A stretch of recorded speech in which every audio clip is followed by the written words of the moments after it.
Welcome to the Manage Self, Lead Others Leadership podcast with Nina Sunday for experienced and aspiring people managers. This show will help you explore ways to become a more intentional leader. Each episode, host Nina Sunday speaks with some of the brightest business minds on the planet who share a passion to elevate and transform team culture. Workplace culture hides in plain sight. Is yours flourishing? Join the movement to make your workplace a better place to work. Are you ready? Because it's time to manage self, lead others. Sonia Jeantet developed the Integrative Leader model, leveraging the full potential of one's thinking abilities through whole-brain thinking. Author of The Integrative Leader, How Leaders Use Both Sides of Their Brain to Build Resilient Companies, and with an MBA in International Management and a Master's of Personal and Executive Coaching, Sonia Jeantet was formerly a strategic sales executive in Fortune 100 organizations, Hewlett-Packard, American Express, and Digital Equipment Corporation. Welcome, Sonia Jeantet. So I met Sonia Jeantet in the C-Suite network. So welcome, Sonia Jeantet. Thank you, Nina. I really appreciate you inviting me onto your podcast for managing self and leading others. Well, you mentioned that your book, The Integrative Leader, is all about whole brain leadership, and that really caught my fancy. So I would really love to talk to you about what makes a whole brain leader. You've got the different returns on investment that you specify. You've got a framework around that. So, but you also, well, because you've got your MBA and your master's in coaching, you've got a very storied career in Fortune 100 companies as a strategic business development executive. So you started off at Hewlett-Packard, was it? Correct. And they handed you I was reading in your book, they handed you an onboarding notebook saying it's the HP way. Is that right? Yeah. So I started at American Express. Oh, you started at American Express? Yeah. So straight out of graduate school, I was hired by American Express originally to go overseas and open operating centers.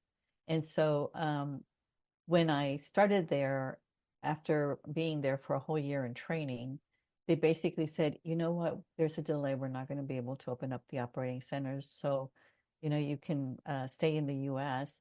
And by then I'd met the man who would become my husband, and he was in California. So I basically transferred out here. And in those days, you were looking through the paper, you weren't going online to find jobs. And there was a big hiring that what they were doing with companies for people who were going to go into sales, business development, that were different than the typical salesperson in the technology sector. And one of those qualifications was being a woman. The other qualification was not being an engineer, because they had come to the conclusion by actually studying IBM and their successful reps that most of them were really good at primarily interacting with the client in a very holistic way. So that's why I ended up getting hired by Hewlett-Packard. And they decided that basically they had like a small training program, but the whole focus of joining HP was that you had to be able to find yourself, if you will, a territory or a manager that wanted to hire you. So from a very early start at HP, it was about learning how to be really an entrepreneur and connect with several different kinds of thinking.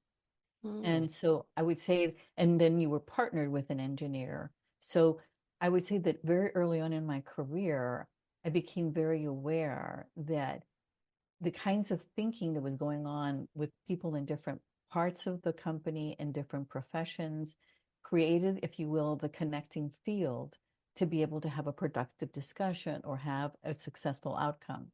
So that's how I ended up getting initially interested in, how are people thinking? What questions are they asking themselves? Why should we be going down that path? And it would be many years later when I decided that I wasn't getting as excited about being in the industry anymore, that I became an executive coach. And as part of being an executive coach, you have to have different assessments that you use with your clients, depending on what needs they currently have. And it was while I was doing that in very early stages that I came across an assessment that came from a company where the founder had originally worked at General Electric. Oh, I see. where Right. where they actually put, like, those little connectors to see like what parts of the brain light up. Oh, And yeah. yeah.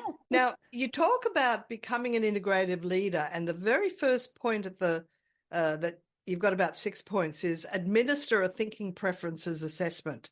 Now, of course, there are so many different learning style preferences, but do you have one or two that you recommend?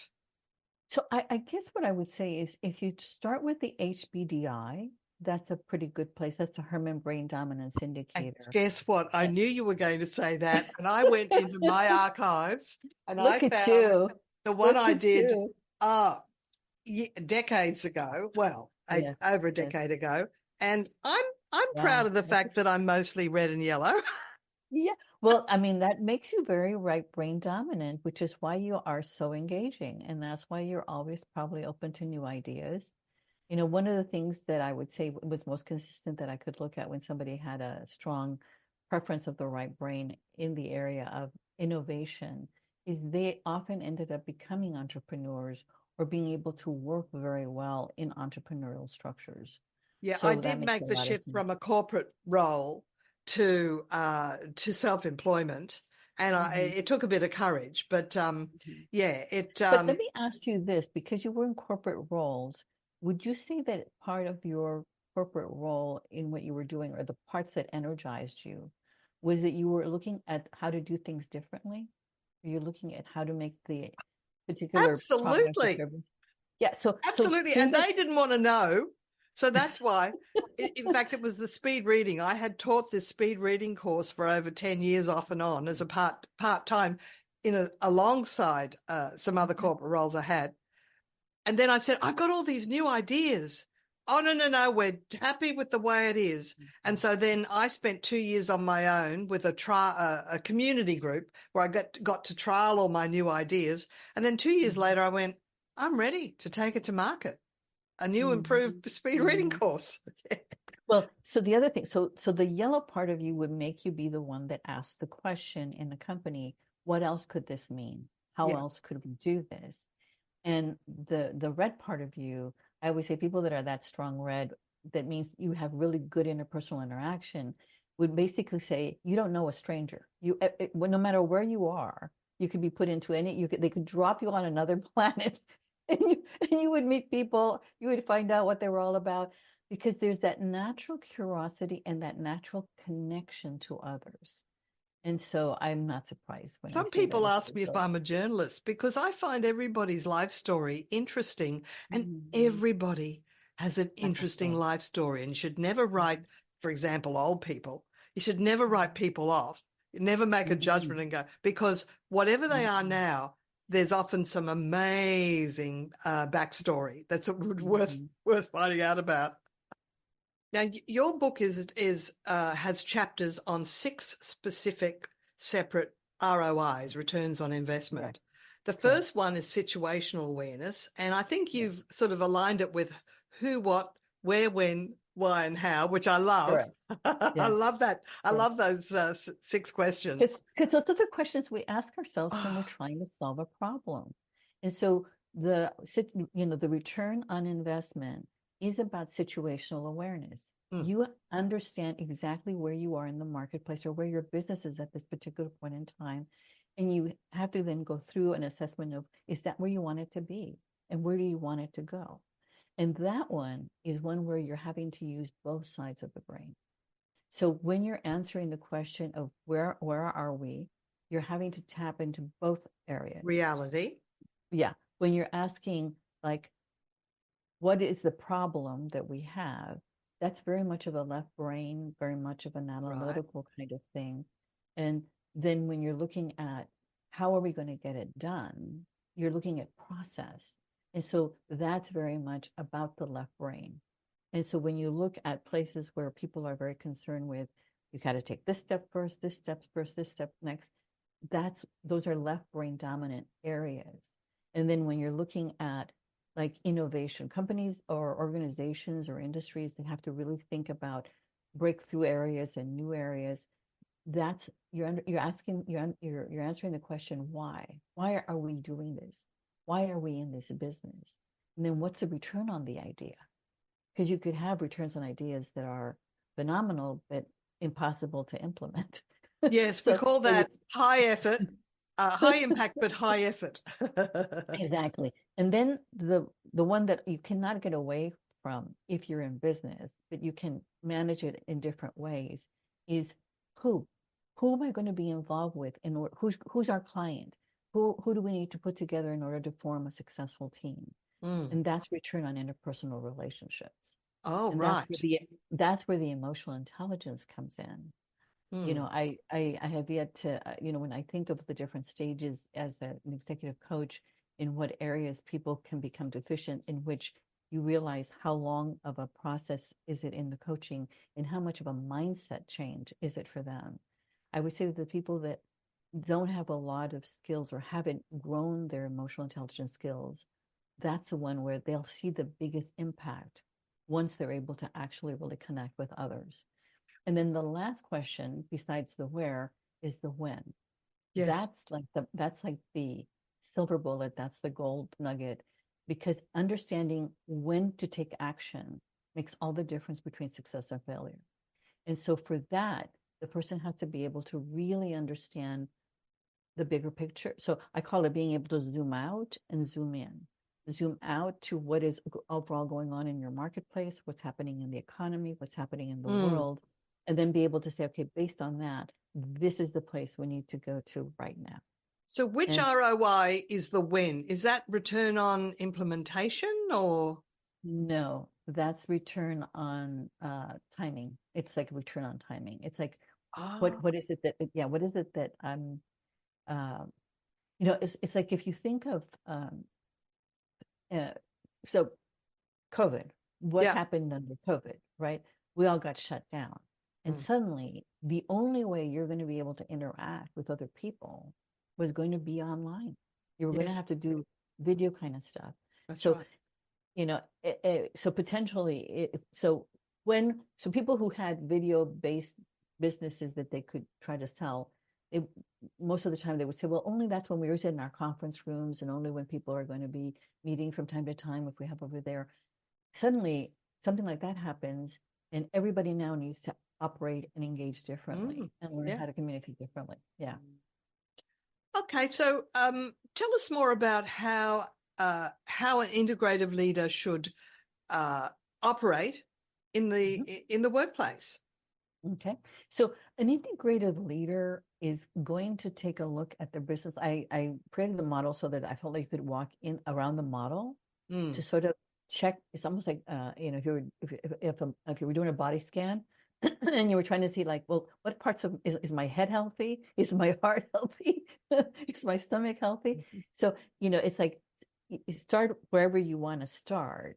Ideally, you start in the left brain because that's where it requires more of the analytical part. Yes. And so you basically say like, so what business are we in? Hmm. What is it that we really do here? What is it that we really are known for? Is that still relevant today? And then the next one would be to go to the right brain, try something else, is going to the why. And basically it's the understand, well, why are we doing this? Why are we using this technology? Why are we in this specific market? Why do our clients use our products? Why do they use our services? So then at that point in time, you've created, if you will, sort of the overall bigger picture of the business. Now let's go into the actual how would we implement it? And so you go into the how, which is, Right. return on implementation. And then you go into the, well, who should be involved with this? Who should be on the project? Who are our clients? Who do we need to interact with in order to make this happen? And Mm. then stepping outside of that into the bigger picture, taking all four quadrants into consideration is, so based on all of that, where are we? Where are we? Are we like at the beginning phase? Are we at the end of a particular era? Do we need to start thinking about doing something differently? And then the last one is, so when do we do this?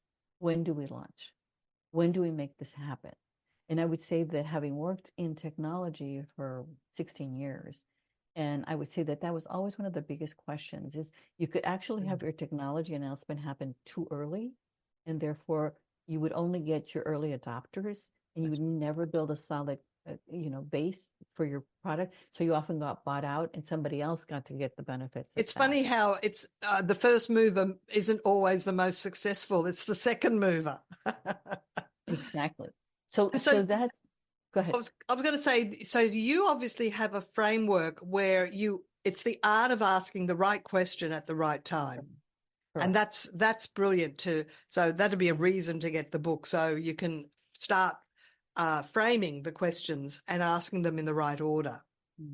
And one of the things that I was guided by my publisher in writing the book was that I should have a story for each one of the areas that a leader has to assess, an organization has to assess, a group needs to assess as to where they are, so that you could understand how it was that they went around solving it.